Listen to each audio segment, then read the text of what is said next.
solve problems for some of America's most prestigious organizations, including Mayo Clinic, Coca-Cola, the National Football League, Walt Disney Company, and the White House. He's also known as the creator of Minneapolis' long-running Holly Dazzle Parade. Please welcome Dan Wachowski.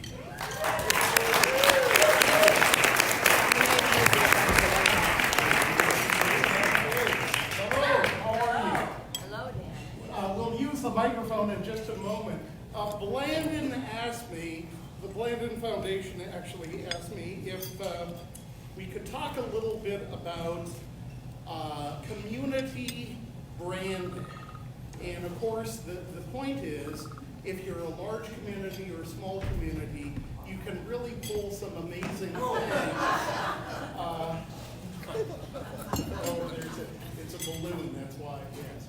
Okay, the key thing is to remember not to drop the ball when you're dealing with community branding. Now that we have your attention, I'd like to welcome you.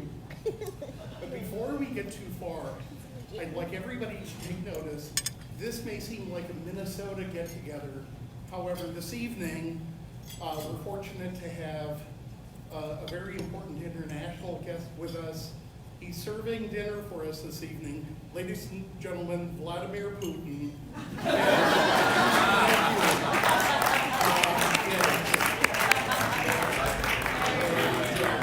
He really does look like Vladimir Putin. Maybe he can answer the election question. This is rather a prestigious gathering. My name is Dan Wachowski, as you heard Bill say, and we're going to talk a little bit about a few different things, about innovation, imagination, ideation, and implementation. And I understand one of the things that you talked about quite a bit also is implementation and persistency. And so I'd like to use the Minneapolis Star and Tribune to make a point on branding and tracking the effectiveness of broadband and how we as a group can do some pretty amazing things. As I page through, you might spot a picture, an ad, something inside. What we're going to do is use the newspaper, which really represents many different stories, many different things that we look for in our everyday lives, to kind of make the point about broadband branding. And whether you're from a community, a small community like Broadband, Minnesota, or Minneapolis and St. Paul, or Duluth, it's made up of a lot of different elements. And we want to talk about how those elements really, even though they're individual pieces that are important to your community, they represent what people perceive on your community, because a lot of times they really don't go further than the internet to find out about your community. You're nodding, you're nodding left and right, right? Mm-hmm. Okay, where are you from then? Red Wing. Red Wing. Okay, anybody else from Red Wing? Okay, I'll go a little bit slower, just for you, ma'am. Thank you. Okay, no problem. That's why I'm in the front row. What's that? That's why I'm in the front row. That's why you're in the front row. I'll do the jokes, okay? As long as we get that, we're going to teach a little magic in just a few minutes, but do you promise to keep it secret? Yes. Yes, okay. You look like you might be a blabbermouth, and I just wanted to make sure. How did you know this already? How do we know this already? Well, it's fairly simple to find out. Actually, what we want to do is bring the newspaper together to show you that even though there might be a lot of different elements, they can come together when you're talking about your community branding. So we talked about Broadband, Minnesota just a moment ago. I remember Broadband as a little boy. There were many places I could go fishing with my dad. However, I was intrigued with Willie the Walleye. And that is a part of the branding as much as It is for Duluth, Minnesota, having the Bentleyville Light Show, the Rochester community having things like the Destination Medical Center or the Minneapolis Holly Dazzle Parade. Is anybody familiar with the Holly Dazzle Parade? You are? Okay, very good, thank you. That is kind of an interesting story on how that came about, and it was information or inspiration by desperation. In June 1st of 1992, the city fathers in Minneapolis knew that the city was facing quite a challenge with the Mall of America opening. What would happen with downtown Minneapolis in the Christmas holiday season?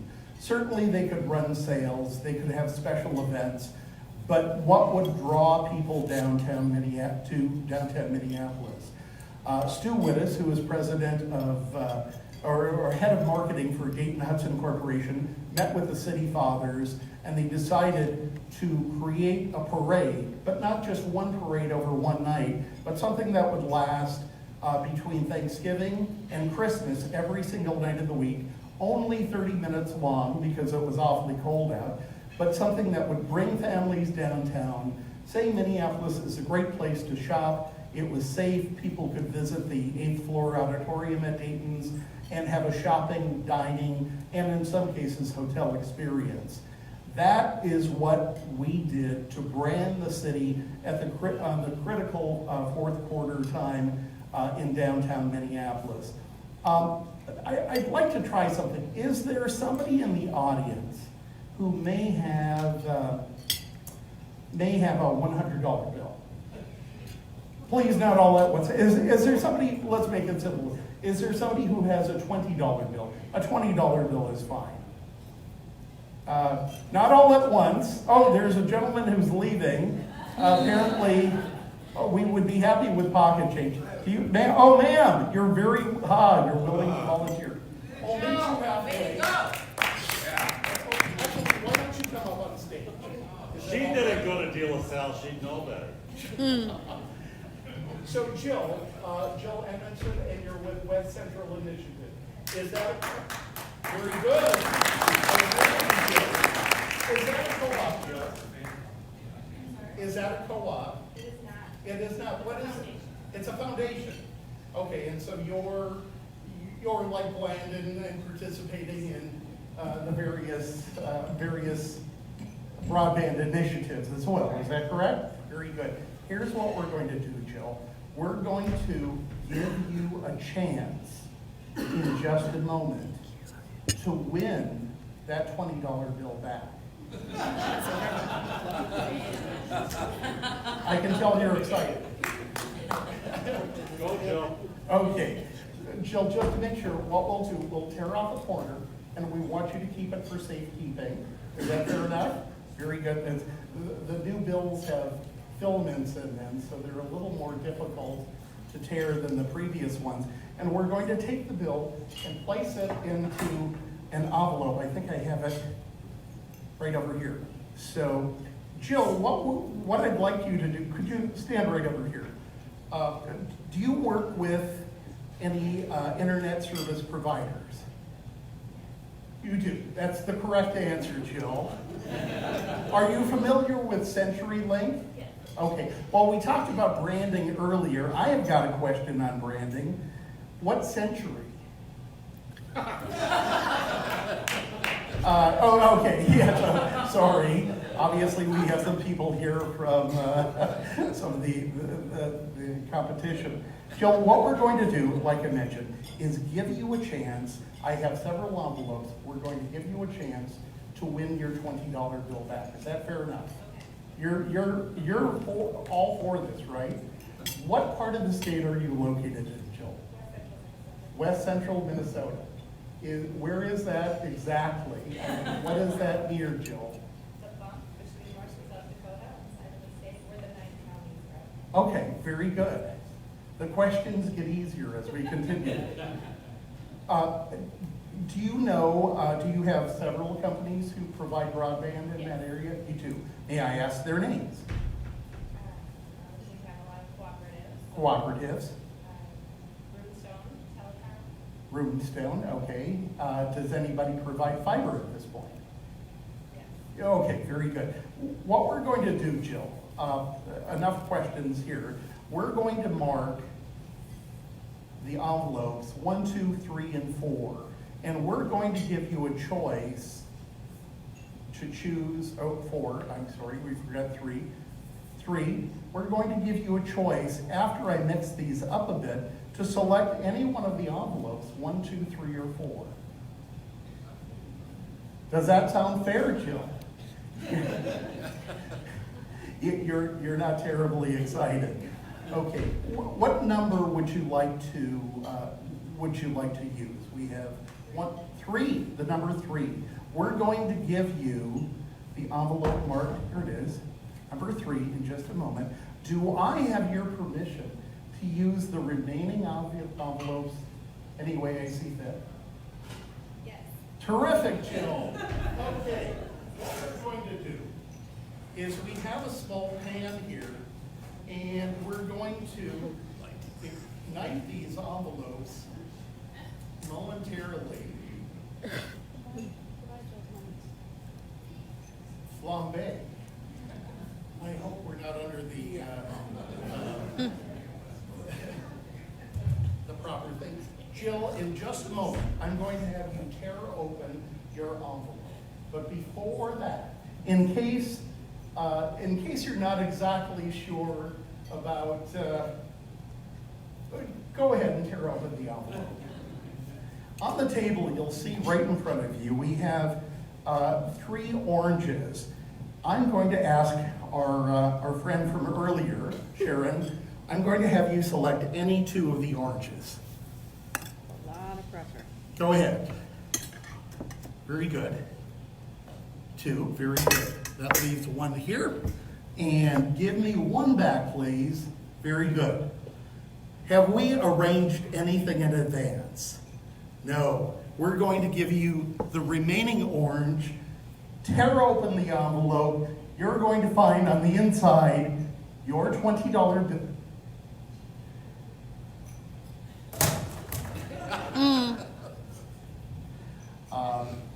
An error has crept in. Does that ever happen with the internet service on your end? Okay.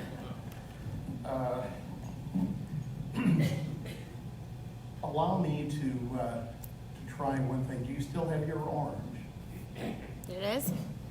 I'm going to pass the knife on to you and have you slice through the middle of the orange as if you were cutting through the equator.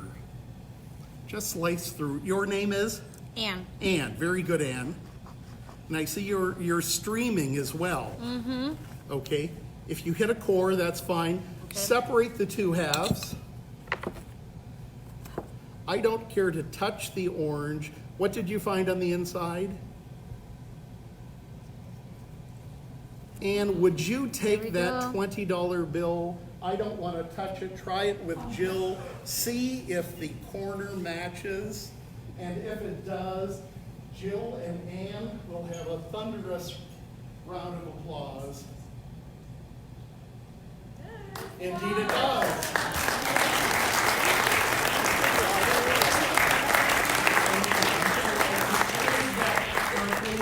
$20 bill afterwards. I almost said $100 bill. That would have been quite the thing. I'd like to try to make a little point about the broadband situation in Minnesota and the branding of various things. It doesn't matter in the Twin Cities if you're a small community like Baudette that we had mentioned earlier, a larger community like the Twin Cities, Minneapolis and St. Paul, or an average size, perhaps like Duluth or Rochester. The point is, by community branding and allowing us to come together with points that can keep your city city or town individual, and yet still make points as a group, you're able to, excuse me, sorry, let's see, a small community, a medium community, a large community. The idea is to come together for 3 separate ways to promote your community and become equals as opposed to being just a small community, a medium-sized community, or a large community. So the idea is, that's a little lot. But once again, it really makes no difference. A little rusty there. It makes no difference. What I'd like to do, there is somebody in our audience who oh my gosh. Who I've been told is quite a good sport and very knowledgeable in the broadband area. We've not met before, but is there a gentleman by the name of Mark Erickson in the audience? He's left. Oh, he was really jet lagged, and he heard about the performance. Is that right? He did. Okay, no problem. That's okay. Steve Howard really knows about broadband. Pardon me? Steve Howard. Oh, Steve. Steve, you can stay there for just a moment. Well, actually, Steve, I might have you pop up on the stage if you could for just a moment. Would you mind? What? Oh, Steve, were you dancing earlier? Okay, well, we'll see if that happens now. Steve, where are you from? Cass Lake. Cass Lake, very good. And you work in broadband. Very good. Tell me what you do. IT and development manager. Oh, IT. So you're very good technically. No, I think. You fake it. Okay, very good. I'm a manager. A manager doesn't have to be smart. In the IT, you're involved in a lot of technical things, though, right? Hookups and making sure your speeds are up to snuff and all of that. Is that correct? Steve, I've been having a little problem with an item, and being you are a technical expertise or a technical man, I'd like your assistance. Okay. You're willing? I'm willing. Very good. Let me explain.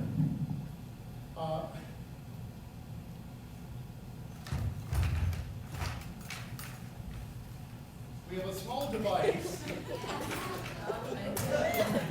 we have been having some problems with.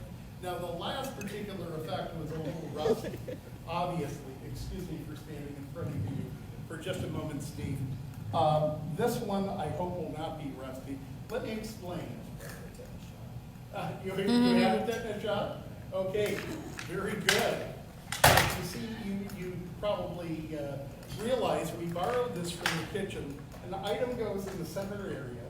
You put down some pressure and lobs it right off from that standpoint.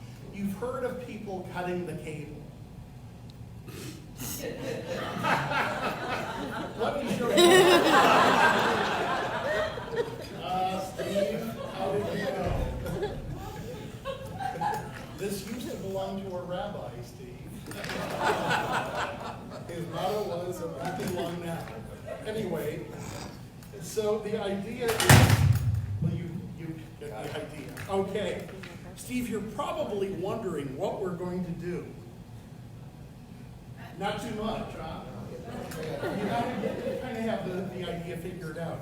Steve, what I'm going to have you do is inspect the device as if you were inspecting, a broadband connection.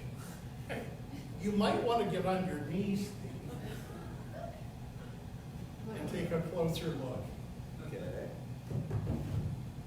And let me show you exactly how this works. The idea is to, oh, you are a willing volunteer, aren't you? Okay. We can bring the blade up. I'll set this over here for just a moment. Is everything with your approval? Looks good. Why don't you take a closer look, Steve? Are you registered for all 3 days of this event? Yeah. You might get a third refund. Okay, there we go. Take a look, Steve. Would you mind hopping down on your knees? Okay. Now you can hop that in.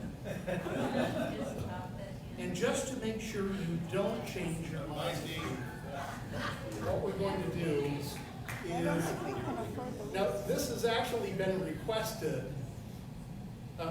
You can rest your neck down there. Oh, Steve, this works 9 out of 10 times. It worked great the last 9 times. Steve, you follow what we're doing, right? Okay.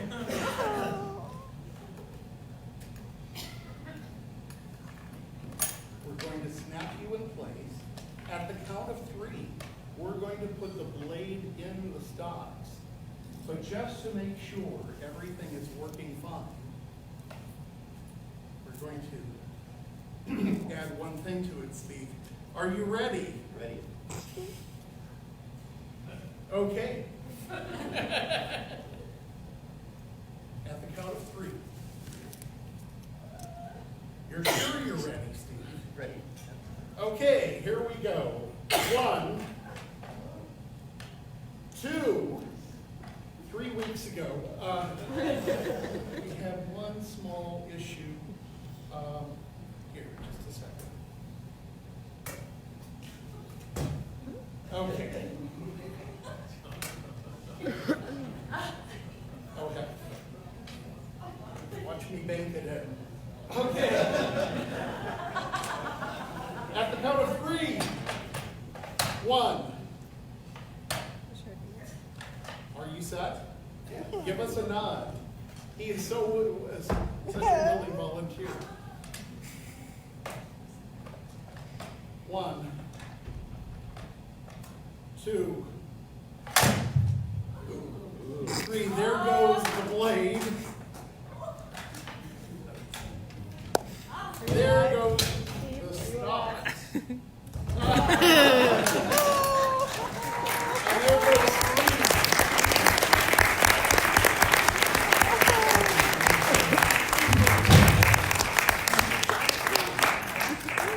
Thank you. Good evening to you, and I wish you a pleasant evening. Thanks so much.